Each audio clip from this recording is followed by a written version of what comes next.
एक क्वेश्चन आया है, आप बड़े बच्चों को टाइम मैनेजमेंट कैसे सिखाएं? थोड़ा सा मुश्किल है, पर इतना नामुमकिन बिल्कुल भी नहीं है, इतना मुश्किल बिल्कुल भी नहीं है। आपको अपने बड़े बच्चों को ये बताना है कि सबके पास 24 आवर्स होते हैं, जो कि सही बात है। जब जैसे जैसे बच्चे बड़े होने लगते हैं, टीनेजर हो जाते हैं, तो ये चीज़ें उन्हें ऑलरेडी पता होते हैं कि सबके पास 24 घंटे होते हैं, लेकिन आपको वो किसी डायरेक्ट इनडायरेक्ट वे में बताना होता है। देखो, सभी के पास 24 आवर है और आपको इसको इक्वली मैनेज करना है। आपको इतना सोना है, इतना ये करना है, ये आपको डिसाइड करना है कि आप कि कितना टाइम अपनी पढ़ाई को देंगे, कितना टाइम आप अपने गोल को देंगे जो अचीव आप करना चाहते हैं। लाइक हो सकता है टीनेजर का गोल आपका वेट लूज करना गोल हो सकता है, या एक्सरसाइज करना, या फिर अपना कुछ गेम वो खेल रहा है उसके रिगार्डिंग उसका गोल हो सकता है कि उसको आज 2 गोल करने फुटबॉल में। तो इस तरह का उसका कोई भी मोटिव या गोल हो सकता है। तो आपको बच्चे को ये बताना है कि जो उसका गोल है, पहले तो वो एक गोल सेट करे। ठीक है। पहली बात, सबके पास 24 आवर होते हैं, ये अपने बच्चे को आपको किसी भी तरीके से दिमाग में डालना है, जो कि उसको ऑलरेडी पता भी है। दूसरी चीज होती है कि गोल सेट करना है, और गोल जो उसने सेट किया है वो उसको वो मतलब रियलिस्टिक होना चाहिए। ठीक है। कि मान लिया फुटबॉल में उसको 2 गोल करने हैं, वो रियलिस्टिक होना चाहिए। एक दिन में इतना होगा कि नहीं होगा, प्रैक्टिस में होगा कि नहीं होगा, ये गोल आप जरूर सेट करवाएं और चेक करें कि वो गोल रियलिस्टिक है भी या नहीं है, और उसको करने में उसकी हेल्प करें। फिर बताएं कि अगर आपको ये चीज करनी है तो उसका जो उस फील्ड में जो था, जैसे फुटबॉल की फील्ड में जो प्लेयर है, या फिर बच्चा नीट की तैयारी कर रहा है, जेई की तैयारी कर रहा है, या कुछ और तैयारी कर रहा है, उसका गोल सेट कुछ और है। उस फील्ड में वो बच्चा कितना पढ़ता था, या वो बच्चा कितना खेलता था, उससे रिलेटेड डाटा आप पहले इकट्ठा करें, क्योंकि बच्चों के पास तो शायद पहले से ही होगा। इंटरनेट का जमाना है। तो उसका उससे रिलेटेड डाटा, जो भी बच्चे ने गोल सेट किया, जो सेकंड वाला टॉप बताया मैंने, उससे रिलेटेड डाटा आप पहले सर्च करें, और वो धीरे धीरे धीरे धीरे उसको बताने लगे, बिल्कुल पेशेंसली, क्योंकि वो चीजें उन्हें ऑलरेडी पता होती हैं। और जो बच्चा टीनेजर होता है वो एक चीज बार बार सुनना बिल्कुल पसंद नहीं करता, ये बात आप समझ लीजिए। आप जितना उसे समझाने की कोशिश करेंगे, वो उतना ही अपनी अकड़ या अपना वो दिखाने की कोशिश करेगा कि भाई मैं सब जानता हूँ, मैं अब हो गया हूँ बड़ा, ये वो वटेवर।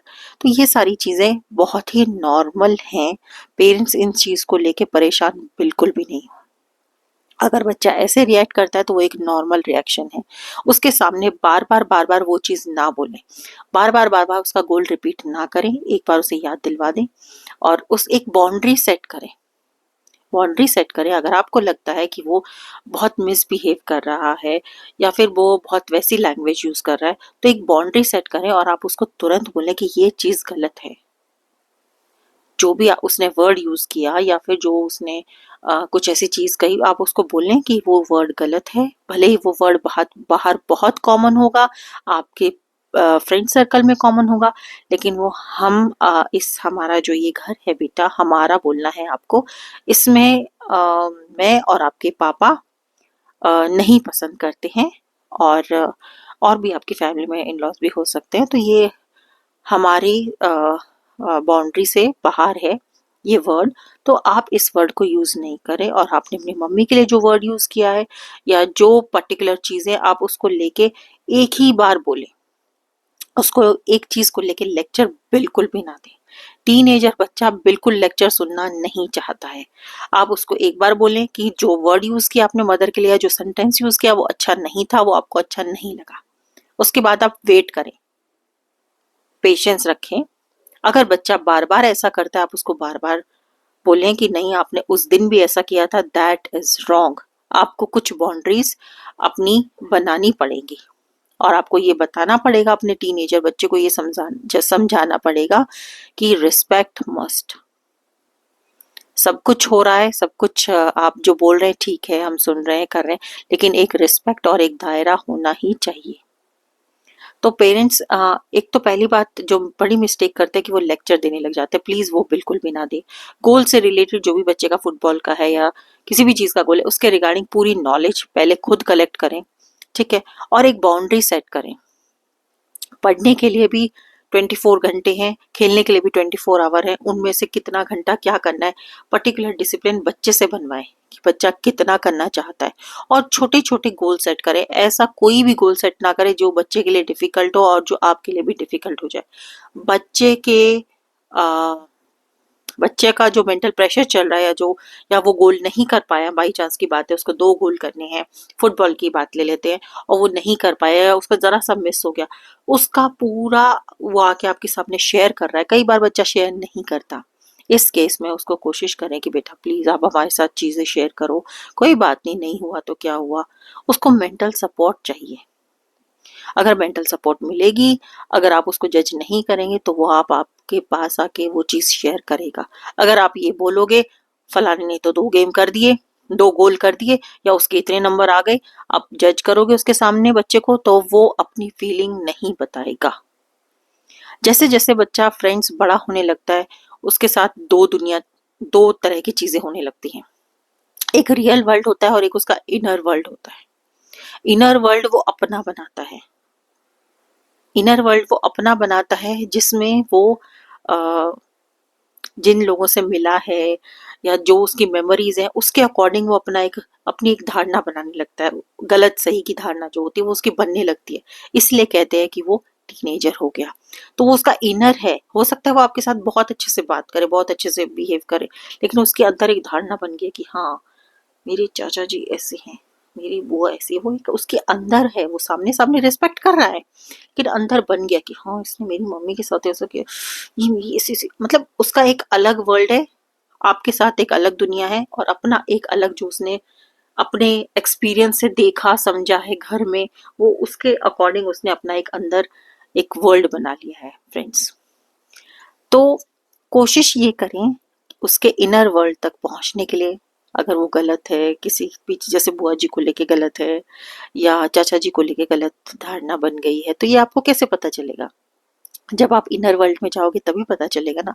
और बच्चा आपको आपके इनर वर्ल्ड में नहीं आने देता, क्यों? क्योंकि आप जज करते हो, आप लेक्चर देते हो। 2 मिस्टेक अक्सर पेरेंट्स करते हैं, बहुत लेक्चर देना, कई बार मैं भी करती हूँ और जज करना कि तुम्हारे तो नंबर आए नहीं, तुम्हारा तो ऐसा हुआ नहीं। और कई बार पेरेंट्स नहीं भी करते, लेकिन बच्चे को अंदर से लगता है कि पेरेंट्स करेंगे, पेरेंट्स का नॉर्मल रिएक्शन होगा।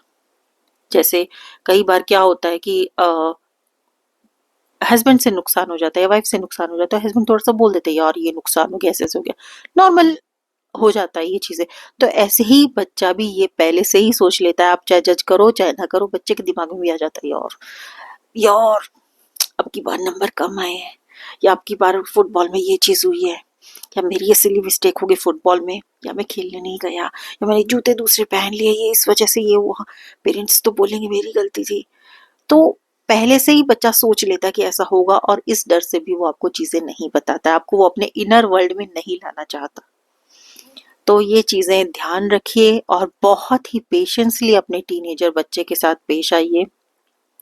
बच्चे के मन की बात जानने के लिए उसका साथ रहना बहुत जरूरी है। कई बार क्या होता है, टीनेजर बच्चा आपसे बात नहीं करना चाहता, ज्यादा सोशलाइज नहीं होना चाहता, वो अपनी दुनिया में रहना चाहता है, क्योंकि जो उसने इमेज बना रखी होती है वो उसको लेके सही है। ठीक है, मान लिया मैं टीनेजर बच्ची हूँ और मैंने इमेज बना ली है अपनी बुआ को लेके या अपने चाचा को लेके, नेगेटिव है, मैं उसी दुनिया में रहना चाहूंगी। वो एक आप समझिए, वो एक उसकी फीलिंग है, वो हर एक टीनेजर के अंदर आती है, वो एक नेचुरल फिनोमिना है। Please try to understand parents. और इस टाइम पे आप उसको करेक्ट करने की कोशिश ना करें, बल्कि उसको समझने की कोशिश करें कि वो फीलिंग क्यों आई है, और फिर करेक्ट करें।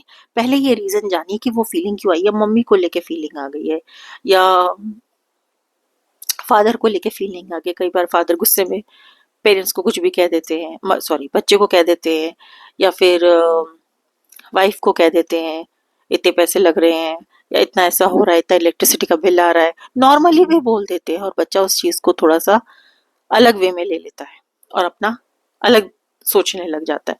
और ये जो सोच है ये बहुत फ्रेंड्स बहुत जरूरी है। ये एक बड़े होने की निशानी है, एक मेच्योर होने की निशानी है। ये कोई गलत चीज नहीं है, अपनी सोच अलग रखना ये कोई गलत चीज नहीं है। पेरेंट्स अक्सर ये सोचते हैं कि नहीं हमारे घर में तो ऐसा नहीं हुआ, ये बच्चा ऐसे कैसे सोच रहा है। उसकी अपनी थिंकिंग है, रिस्पेक्ट करना। आप उसकी अलग सोच है जो, उसकी भी रिस्पेक्ट कीजिए, उसके अलग आइडियाज की रिस्पेक्ट कीजिए, और फिर बताइए कि वो कैसे कैसे नहीं हो पाएंगे, फैमिली में कैसे कैसे एक्सेप्ट नहीं हो पाएंगे, क्या क्या रीजन है कि ना हो पाने का। और उसका जो गोल है जो उसे सेट किया है, उससे रिलेटेड उसकी प्रॉब्लम के बारे में उससे बात कीजिए, उसके ज्यादा करीब आने की कोशिश कीजिए। और फिर भी अगर बच्चा नहीं आना आना आने देना आना के लिए झिझक रहा है या नहीं बता रहा है चीजें, तो patience is the most important thing to do. Patience रखिए, आपका अपना बच्चा है, जरूर आएगा। बाय।